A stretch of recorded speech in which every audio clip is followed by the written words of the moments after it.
ओम शांति। कल हम सभी ने इस बात को बहुत अच्छे से स्पष्ट समझा कि जिस कसौटी पर हमने अलग अलग मत को कसकर देखा, उससे एक बात स्पष्ट हो गई कि परमात्मा सर्वश्रेष्ठ शक्ति है, सर्वोच्च शक्ति है। और इसलिए जिस भावना को मनुष्य ने आज दुनिया में अपनाया हुआ है, उन भावनाओं में भी हमें यथार्थता को समझने की जरूरत है। और इसीलिए जब कोई कहते हैं कि ईश्वर निराकार है, तो निराकार का शाब्दिक अर्थ अगर लिया जाए तो जिसका कोई आकार नहीं है। अब सोचने की बात है कि जिसकी हर रचना का अगर आकार हो, हवा जो दिखाई नहीं देती है, लेकिन फिर भी एक चित्रकार को चित्र निकालना हो और उसको चक्रवात दिखाना हो तो दिखा सकता है। चित्र को देखकर कहेंगे बड़ी तेज हवा चल रही है। शांत प्रकृति दिखाना है तो वो भी दिखा सकते हैं कि चित्र को देखकर कहेंगे जैसे हवा चल ही नहीं रही है, एक पत्ता भी नहीं हिल रहा है। तो जो हवा का आकार नहीं है उसको भी एक चित्रकार अपने चित्र के अंदर ढाल देता है। तो क्या नाम रूप आकार बिना ईश्वर का सही स्वरूप हो सकता है? तो निराकार का भाव के कोई साकार आकृति जैसा आकार नहीं है, लेकिन उसका अपना आकार तो है। जिस तरह ईश्वर को निर्गुण भी कहते हैं, निर्गुण का शाब्दिक अर्थ अगर लिया जाए तो जिसमें कोई गुण नहीं, लेकिन वो तो गुणों में अनंत है। निर्गुण का भाव है जो प्रकृति के 3 गुणों से परे है, सात्विक, राजसिक और तामसिक। ये तीनों प्रकृति के गुण परमात्मा को प्रभावित नहीं कर सकते हैं, उससे पर। इसलिए निर्गुण कहा। निर्गुण निराकार, निराकार माना उसका अपना आकार तो है, लेकिन मनुष्य सदृश नहीं है। वो आकार कौन सा? तो जिस तरह एक पक्षी का पिता पक्षी है, पशु का पिता पशु है, मनुष्य का पिता मनुष्य है, तो आत्माओं का पिता परम आत्मा, वो भी एक आत्मा है, लेकिन वो परम है। परम माना कोई साइज में बड़ा नहीं है, लेकिन उसके अस्तित्व में, पोजीशन में बड़ा है। जिस तरह किसी व्यक्ति को हम कह देते हैं, अरे अभी तो आप बड़े आदमी हो गए। बड़े आदमी का मतलब ये तो नहीं कि लंबा चौड़ा बड़ा हो गया, नहीं। पोस्ट पोजीशन में, कार्य में, कर्मों में बड़ा है। ठीक इसी तरह जब परम आत्मा कहते हैं, जिसके कर्तव्य परम है, जिसका अस्तित्व परम है सभी आत्माओं से, इसलिए उसको परम आत्मा कहा। लेकिन स्वरूप आत्मा जैसा ही है। आत्मा का स्वरूप कैसा है? ज्योति पुंज। इसीलिए व्यक्ति जब शरीर छोड़ता है तो ज्योति जगाते हैं कि जो चैतन्य ज्योति थी वो चली गई, उसकी यादगार में वो ज्योति जलाई। तो आत्मा का स्वरूप अगर ज्योति स्वरूप है तो उसके पिता का स्वरूप कैसा होना चाहिए? वो भी परम ज्योति है, अनंत प्रकाशमान दिव्य तेजोमय स्वरूप है। अब ये स्वरूप क्या सभी धर्म में स्वीकार किया गया है? पहली कसौटी, क्या सर्व धर्म मान्य है? तो हिंदू धर्म में जिसको हमने ज्योतिर्लिंगम के रूप में पूजा की, ज्योतिर्लिंगम, लिंग माना आकृति, लिंग माना स्वरूप, जो ज्योति का स्वरूप है। जैसे स्त्रीलिंग पुल्लिंग ग्रामर में यूज किया जाता है, स्त्री की आकृति पुरुष की आकृति, ठीक इसी तरह ज्योतिर्लिंग माना जो ज्योति की आकृति। ज्योति की पूजा कैसे करें, इसीलिए हिंदू धर्म में एक आकृति दे दी जिसके ऊपर हम अपनी भावनाओं को अर्पित करते हैं।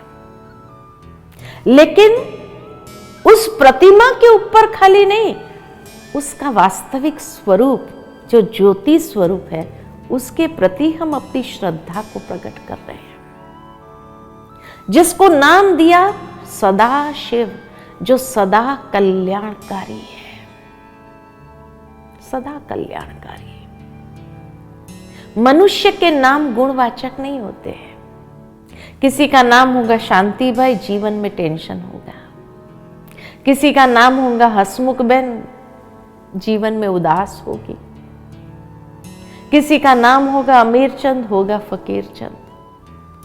मनुष्य के गुण वाचक नाम नहीं है, लेकिन परमात्मा का नाम भी गुणवाचक है। शिव माना कल्याणकारी, शिव माना परम पवित्र,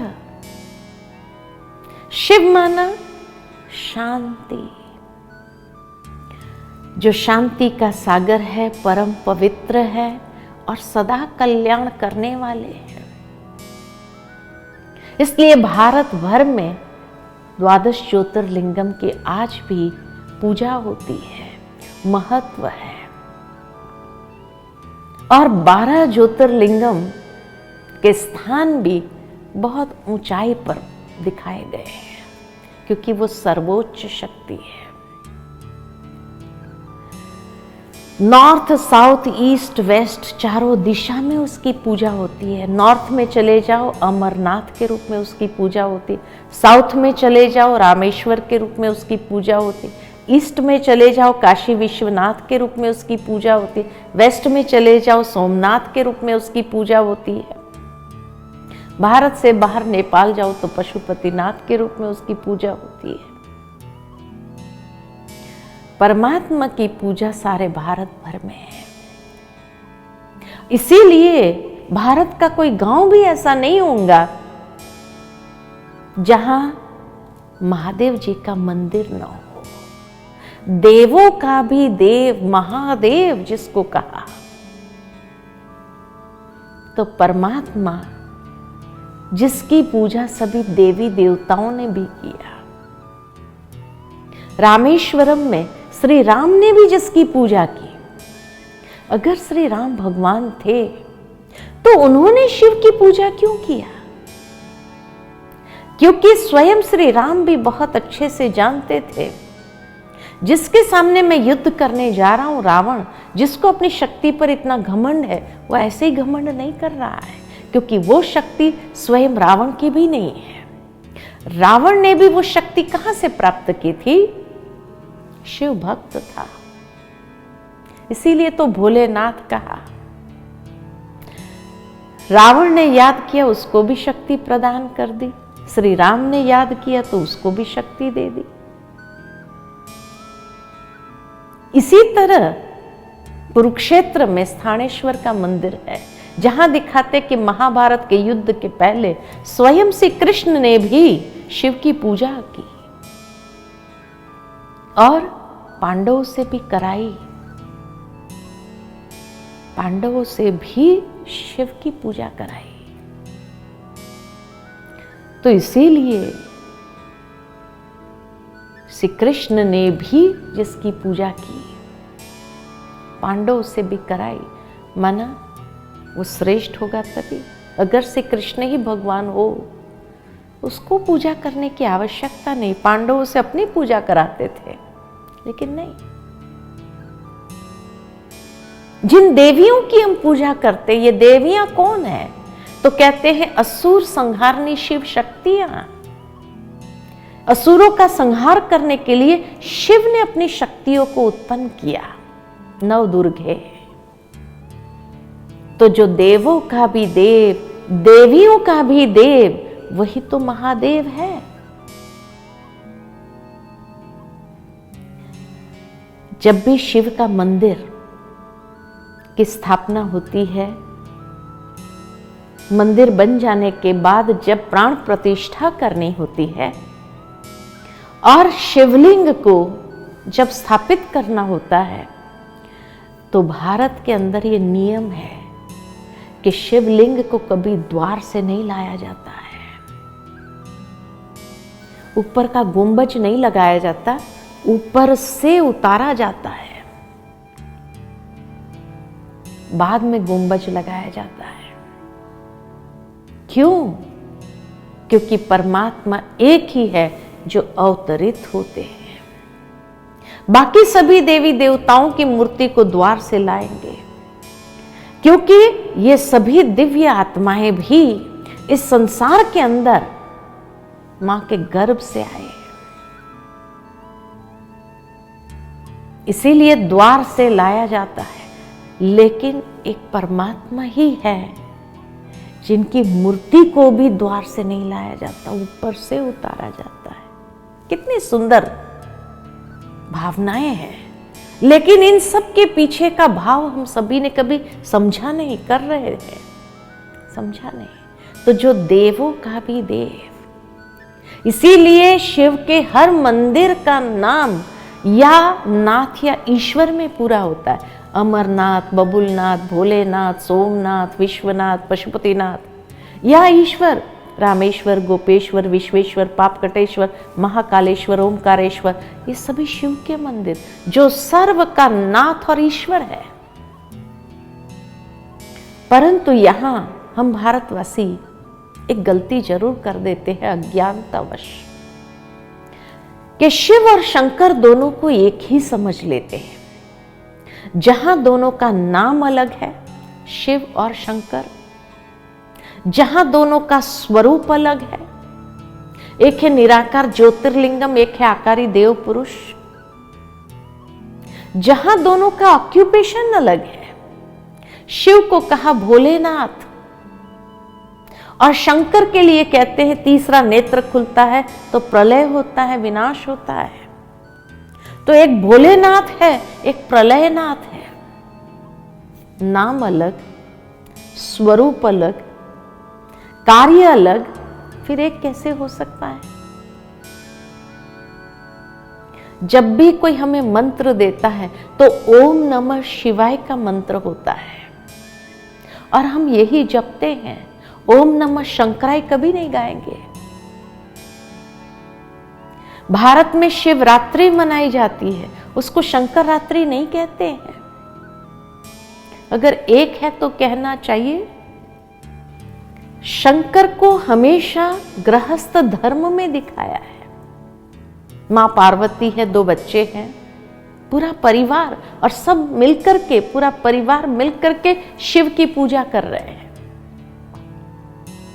कहा जाता है कि अमरनाथ पर शंकर ने पार्वती जी को अमरनाथ की कथा सुनाई। अगर शिव शंकर एक ही है तो शंकर ने कौन से अमरनाथ की कथा सुनाई? इसका मतलब शंकर और अमरनाथ अलग है, तभी तो उसने भी उसकी कथा सुनाई, जिसके साक्षी 2 कबूतर दिखाते हैं। या वो कहते थे मैं अपनी कथा सुनाता हूं।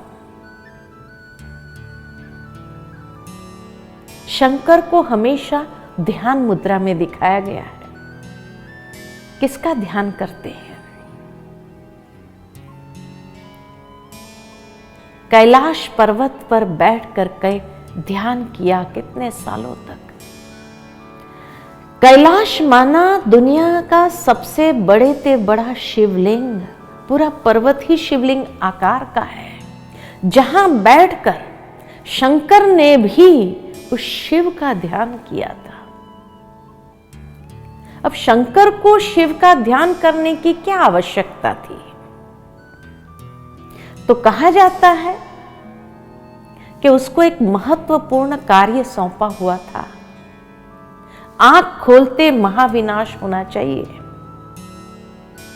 तो कितनी प्रचंड शक्ति हो तब ये कार्य कर सके। और ध्यान माना एकाग्रता द्वारा उस शक्ति को हासिल किया, तब अपने कार्य को बहुखूबी निभा सका। जैसे कोई भी देश में डिफेंस का पोर्टफोलियो होता है, डिफेंस मिनिस्ट्री होती है, डिफेंस मिनिस्टर भी होता है, लेकिन उस डिफेंस के पोर्टफोलियो पर कंट्रोल, जहां प्राइम मिनिस्टर रूल है वहां प्राइम मिनिस्टर का होता है, और जहां प्रेसिडेंट रूल होता है वहां प्रेसिडेंट का होता है। डिफेंस मिनिस्टर अपनी मर्जी से कोई भी डिसीजन नहीं ले सकता है। जब तक उसको या प्राइम मिनिस्टर या प्रेसिडेंट का ऑर्डर न मिले, जहां जो रूल होता है उस रूल के हिसाब से उसको ऑर्डर न मिले, तब तक वो खुद कुछ नहीं कर सकता है। ठीक इसी तरह शंकर को भी डिफेंस का पोर्टफोलियो मिला था, और वो जब चाहे अपनी मर्जी से विनाश कर दे, ऐसा नहीं हो सकता है। जब तक परमात्मा शिव से उसको प्रेरणा प्राप्त नहीं होती, तब तक वो खुद भी कुछ नहीं कर सकते। इसीलिए ब्रह्मा देवाय नमः, विष्णु देवाय नमः, शंकर देवाय नमः, और शिव के लिए कहते शिव परमात्माय नमः। जब तक परमात्मा के ऑर्डर्स न मिले, तब तक शंकर भी अपने आप नहीं कर सकते। इसीलिए दोनों को एक समझ लिया गया, शिव शंकर भोलेनाथ कह दिया। लेकिन वास्तव में दोनों अलग हैं। शिव को कहते हैं त्रिदेव। त्रिदेव माना जो ब्रह्मा विष्णु महेश के भी रचयिता है। इसीलिए दिखाते हैं कि ये तीनों देवताओं की भी उत्पत्ति है, उनका जन्म नहीं दिखाया गया है। किसी मां के गर्भ से जन्म नहीं हुआ है ब्रह्मा विष्णु महेश का, लेकिन उनकी उत्पत्ति हुई है। और उत्पत्ति कैसे हुई? तो कहा जाता प्रकाश से ब्रह्मा विष्णु महेश की उत्पत्ति होती है। तो परमात्मा जो परम प्रकाश स्वरूप, अनंत प्रकाशमान, दिव्य तेजोमय स्वरूप, वहां से ये तीन देवताओं की भी उत्पत्ति होती है, तीन कार्य के लिए। ब्रह्मा द्वारा सृजन, विष्णु द्वारा पालना, और शंकर द्वारा महाविनाश कराने वाले कौन? निराकार परमपिता परमात्मा शिव। तो सभी देवों का भी देव महादेव। इसीलिए महादेव का इतना गायन है, इतनी महिमा है। लेकिन महादेव के मंदिर में अगर जाओ तो महादेव के मंदिर हमेशा पहाड़ियों पर होता है, ऊंचाई पर होता है। लेकिन अंदर में शिवलिंग की प्रतिमा भूगर्भ में होती है। कि परमात्मा सर्वश्रेष्ठ होने के बावजूद भी स्वयं गुप्त हो गए, गुप्त रहे। बच्चों को प्रत्यक्ष किया, देवी देवताओं को प्रत्यक्ष किया। ये देवी देवताओं की मूर्ति की पूजा होती है, और ये सभी देवी देवताओं की मूर्तियों को भी ऊंचे आसन पर रखे जाते हैं। लेकिन परमात्मा की प्रतिमा भूगर्भ में है। बच्चों को ऊंचा स्थान दिया, ये दिव्य आत्माओं का महत्व बढ़ाया। वो तो कोई पिता ही कर सकता है कि हमेशा उसको खुशी होती है जब बच्चा बाप से भी आगे जाता है। तो ये दिव्य आत्माएं जो भी है संतान उस महादेव के। लेकिन इसीलिए सभी ने उनको याद किया, लेकिन पिता ने उनको इतना श्रेष्ठ पद दिया, इतना श्रेष्ठ स्थान दिया, और खुद सब कुछ करके भी अपने आप को छुपाया। भूगर्भ में इतना निरअहंकारी परमात्मा ही है। मनुष्य आत्माएं इतने निरहंकारी नहीं है। इसीलिए कहा अगर बाप जैसा बनना है तो सब कुछ करने के बावजूद भी निरअहंकारी हो जाए। जितना निरअहंकारी स्वरूप में रहेंगे उसका सुख कई गुना अधिक है। जितना हम दूसरों को आगे बढ़ाते हैं उतना हमें सुख प्राप्त होता है, उससे महत्व कम नहीं होता है, बढ़ता ही है। तो परमात्मा शिव ने ये सभी देवी देवताओं का महत्व संसार में इतना बढ़ा दिया कि आज वो खुद गुप्त हो गए, छिप गए, और ये देवी देवताओं की इतनी पूजा हो रही है, फिर भी उसको कभी ये फीलिंग नहीं आती है कि अरे मेरी पूजा क्यों नहीं हो रही है। वो जानता है क्योंकि ये देवी देवताएं भी उनके आगे नतमस्तक है। जब भी देवताओं के पर भी संकट आया तो शास्त्रों में यही दिखाया गया, सभी शिव जी के पास गए। शिव जी के पास जाते हैं, लेकिन शंकर का स्वरूप दिखाया कि शंकर को हर बात कहते हैं, वो शिव के पास पहुंच जाती है। तो इसीलिए आज भी लोग यादगार में शिव के मंदिर के बाहर जो नंदी होता है, कोई भी बात उस महादेव को कहनी होती है तो कहते हैं नंदी के कान में कहो, तो उस तक बात पहुंच जाती है। कितना सुंदर यादगार हमारे भारत के अंदर है, लेकिन आज महत्व भूल गया। जब पिता को ही भूल गए, पिता इतना निरहंकारी हो गया और इसीलिए सब कुछ करने के बाद भी अपने आप को छुपा लिया।